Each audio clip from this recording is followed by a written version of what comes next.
सदर मुमलिकत आसिफ अली जरदारी की आज 70वीं सालगिरह मनाई जा रही है। आसिफ अली जरदारी 26 जुलाई 1955 में पैदा हुए। फहमो फिरासत और सुलहजो की हैसियत से सदर मुमलिकत के खिदमात अंजाम देने वाले आसिफ अली जरदारी पाकिस्तान पीपल्स पार्टी के शरीक चेयरमैन भी हैं। मुल्क भर में जयाले केक काट कर अपने चेयरमैन की सालगिरह शायान शान तरीके से मना रहे हैं।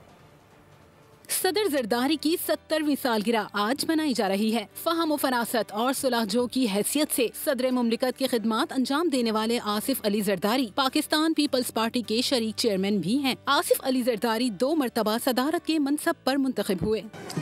That as President of Pakistan, required for the due discharge of my duties as President. मुल्क भर में जियाले सालगिरह का केक काट कर अपने चेयरमैन की सालगिरह शायान शान तरीके से मना रहे हैं। पीपल्स पार्टी के कायदीन का कहना है कि पाकिस्तान खप्पे का नारा लगाने वाले आसिफ जरदारी ने अपनी मफाहमती पॉलिसियों की बदौलत अपनी 5 साल जमहूरी मुद्दत को पाए तकमील तक पहुँचाकर वतन अजीज की तारीख में एक सुनहरी बाब रकम किया है। सब्सक्राइब करें और बेल दबाएं ताकि कोई खबर रह न जाए।